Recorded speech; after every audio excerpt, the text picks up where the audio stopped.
Hello and welcome back to Kim Reads as we continue with Wicked, Chapter 5 of The Murder and Its Afterlife. She knew that she couldn't afford the time to mount a full-scale chase against this Dorothy. Glinda ought to be hiring accomplices to track those shoes down. It was the least she could do with her money and her connections. Still, the witch stopped here and there along the yellow brick road and asked those taking an afternoon tipple at a roadside public house if they had seen a foreign girl in blue and white checks walking with a small dog. There was some animated discussion as the patrons of the pub struggled to decide whether the Green Witch intended the child harm. Apparently the child had a rare skill of enchanting strangers, but when they'd satisfied themselves that no harm was likely, they responded. Dorothy had come through a few days ago, who said that she had spent the night with someone a mile or two down the road, before continuing on. The well-kept house with the yellow-domed roof, they said, and the minaret chimney. You can't miss it.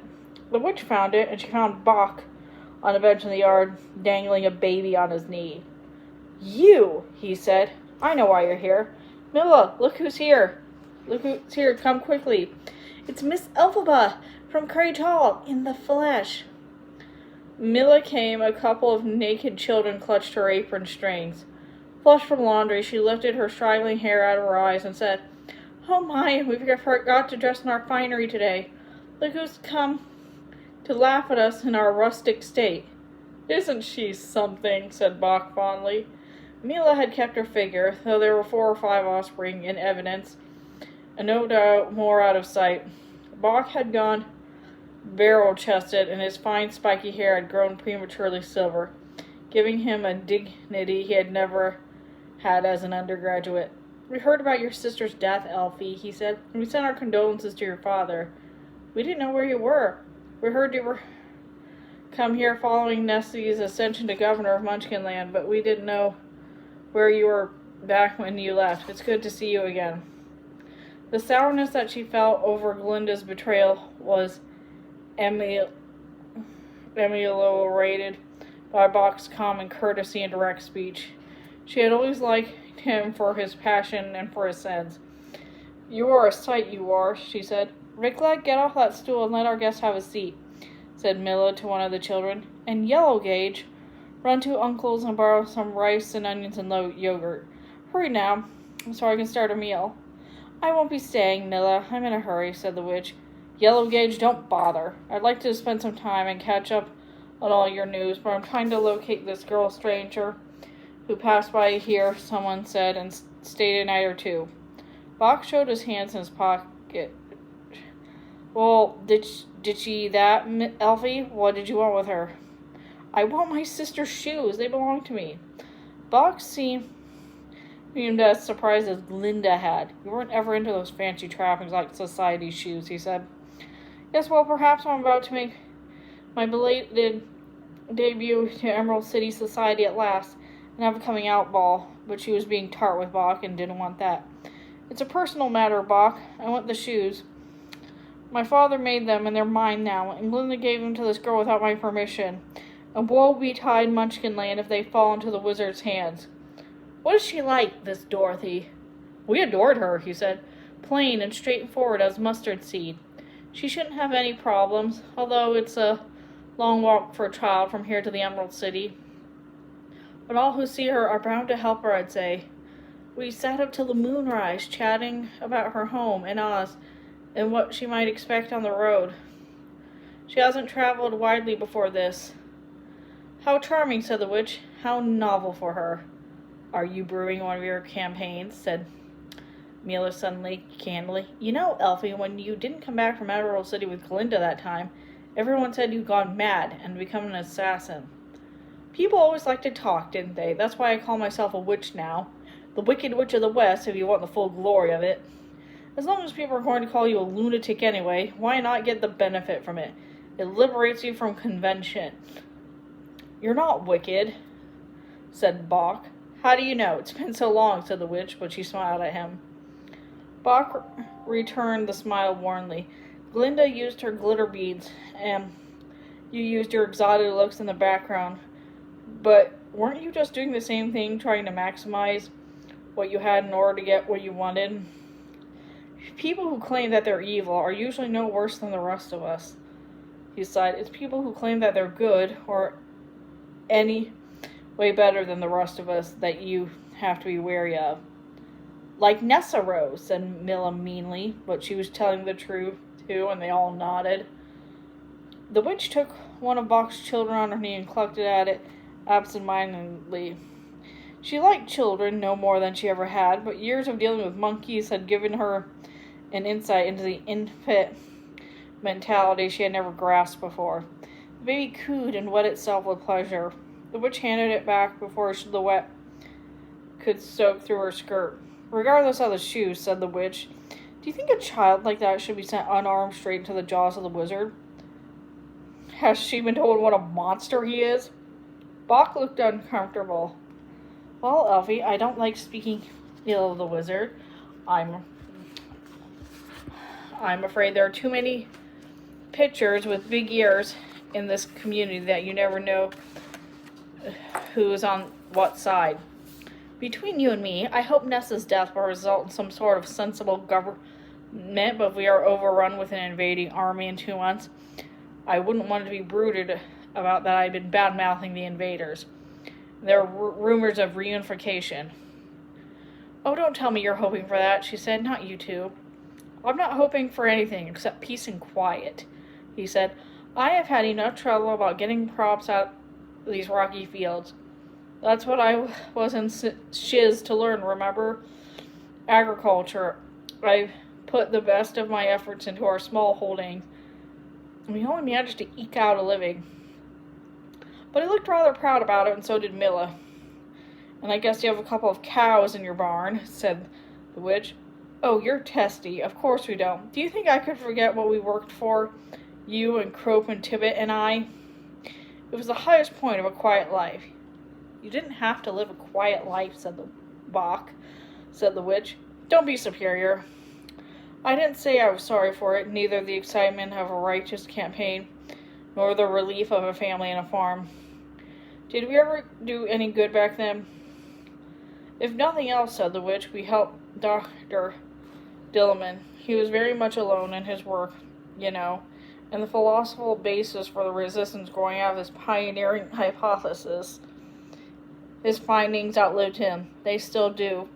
She did not mention her own experiments with the winged monkeys. Her practical applications were directly derived from Dr. Dillman's theories. We had no idea we were at the end of a golden age, Bach said. When's the last time you saw an animal in the professions? Oh, don't get me started, the witch said. She couldn't stay seated. Do you remember you hoarded those notes of Dr. Dillman's? You never really let them know what they were all about. Did you ever make any use of them? I learned enough from his research to keep questioning, said the witch, but she felt a little bombastic and wanted to stop talking. It made her feel sad, and too desperate. Milla saw this, and with a brusque charity declared, those times are over and gone, and good riddance to them. We were hopelessly high-spirited. Now we're a thick-waisted generation dragging along our children behind us and carrying our parents on our backs. And we're in charge while the figures who used to command our respect are wasting away. The wizard doesn't, said the witch. Well, Madame Mortal does, said Milla, or so Shen Shen told us in her last letter. Oh, said the witch. Yes, that's right, said Bach. Though from her bed of pain, Madame Mortal continues to advise our Emperor Wizard on policy matters about education. I'm surprised that Glinda didn't send Dorothy to Shiz to study with Madame Mortal. Instead, she directed her to the Emerald City. The witch could not picture Dorothy, but for a moment she saw the stooped figure of Nor. She saw a crowd of girls like Nor, in chains and yokes, drifting around Madame Mortal the way those schoolgirls had all those years ago. Elfie, sit down. You don't look well, said Bach. This is a hard time for you. You didn't get along well with Nessa Rose, I seem to remember. But the witch didn't want to think of her sister. It's a rather ugly name, Dorothy, she said, don't you think? She sat back down heavily, and Bach relaxed on a stool a few feet away. I don't know, he said. Actually, we had a chat about it. She said that the king of her homeland was a man named Theodore. Her teacher explained that the name meant gift of God, and that was his sign that he was ordained to be king or prime minister. Dorothy remarked that Dorothy was a sort of backward Theodore, but the teacher looked it up and said no, Dorothy meant goddess of gifts. Well, I know what she can give me, said the witch. She can give me back my shoes. Are you trying to say that she was a gift from God, or that she's some sort of queen or goddess? Bach, you used to not go for superstition. I'm not saying anything of that sort. I'm having a conversation on weird derivations, he answered calmly. Let others more enlightened that I ferret from the hidden meanings of life. But I do think it's interesting that her name so resembles the name of her king. Milla said, well, I think she's a holy girl, ordinary and sanctified just as any child is, no more, no less. Yellow Gage, get your paws off that lemon tart. I can see you there, or I'll whip you from now to eternity. The Dorothy child reminded me of what Oz might have been like, or might yet be like, if she ever comes out of the deep, deep sleep she's supposed to be enchanted into. Okay, so presumably they're talking about Theodore Roosevelt. Wizard of Oz, the book came out in 1900. He would not have been he would have been vice president. Him becoming actual president, I believe, was in 1901. Okay. She sounds like a little fright, said the witch. Ozma, Dorothy, all this talk about save your children. I've always detested it. You know what it is, said Bach, thinking carefully, since we're talking about the old days. It comes back to me. I wonder if you remember that medieval painting I once found in the library of the Three Queens? The one with the female figure cradling the beast. That was the sort of tenderness and awfulness in that painting. Well, there's something in Dorothy that reminds me of the unnamed figure. You might even call it the unnamed goddess. Is that sacrilegious or what? Dorothy has had this sweet charity toward her dog, a dreadful little beast. And Whiffy? You wouldn't believe how repugnant. Once she swooped the dog up in her arms and bent over it, crooning to it in just the same clothes as the medieval figure. Dorothy is a child, but she has the heaviness of bearing like an adult, and a gravity you don't often find in the young. It's very becoming, Elfie. I was charmed by her, to tell you the truth. He cracked a couple of walnuts and Eastern macarons and passed them around. I'm sure you'll be too. I would like to avoid her at all costs at the sound of it, said the witch. The last thing I'm in the mood for these days is to be charmed by juvenile purity. But I insist on recovering my property. The shoes are very magic, are they? Said Milla. Or is it just symbolic? How do I even know? Said the witch. I haven't ever put them on. But if I could get them and they could walk on me out of this perilous life, I wouldn't worry. Anyway, everyone blamed the shoes for Nessa's tyranny.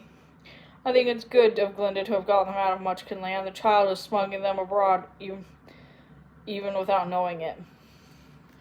Glinda has sent the girl to Emerald City, said the witch. If the wizard gets a hold of them, it'll be a license to march into Munchkin Land. And you're fools to sit on the fence if it makes no difference whether he does or not. You'll stay for something, at least some tea, said Milla soothingly. Look, I've had Clarindo make a fresh pot, and we've saffron cream. Remember the saffron cream party after Alma Clutch's funeral? The witch breathed heavily for a moment. There was a pain in her esophagus. She did not like to remember those trying times, and Glinda had known full well that Madame Morrible was behind the death of Alma Clutch. Now, as Lady Glinda, as she was part of the same ruling class, it was hideous, and Dorothy, whatever her origins, was still only a child, and they were used to getting a grip of Munchkin Land, of those damn totemetic shoes, or to get those shoes to the wizard, just as Madame Morrible had used students as adepts. I can't stop here chattering like an idiot, she cried, startling them, spitting the bowls of nuts to the ground. Didn't we waste enough time talking to ourselves to death in school? She grabbed her broom and her hat. Bach looked startled and almost fell off his seat. Well, Elfie, why are you taking offense? She was beyond answering. She whirled in a small cyclone of black skirts and scarves and ran to the road. She hurried on foot along the yellow brick road, hardly realizing that a plan was forming in her mind. She was thinking so hard that for a while, she completely forgot she was carrying her broom. It was only when she paused to rest and leaned on it that she remembered it. Bach, Glinda, and even her father Frex. How disappointing they all seemed now. Had these folks deteriorated in virtue since their youth, or had she been too naive to see them for what they were? She felt disgusted with people and longed to be home. She was too out of sorts to seek lodging in an inn or a public house. It was warm enough to stay outside and rest. She lay awake now at the side of edge of a field of barley. The moon rose, huge as it is sometimes when breaking over the horizon. It lit a backlit estate with a crossbar, standing as if waiting a body to crucify or a scarecrow to hang. Why wouldn't she just join forces with Nesteros, raise armies against the wizard? Old family resentments had gotten in the way. Nesteros had asked for help in the governing of Munchkin Land, and the witch had denied her request. Instead, the witch had gone back to Kiamako these 7 years. She had squandered the chance to merge forces with her sister. Virtually every campaign she set out for herself had ended in failure. She squirmed in the light of the moon, and at midnight, tortured by the thoughts of Nessa's death, the physical fact of being squished like a bug, finally taking on some imaginative shape in the witch's fantasies, she rose and took a new path. Dorothy would no doubt follow the yellow brick road to the Emerald City, and someone as exotic as she could be easily located anywhere along the route. The witch would go and try to accomplish the task she had set out for herself 15 years ago. Madame Morrible still waited to be killed. And that's the end of that chapter. See you later.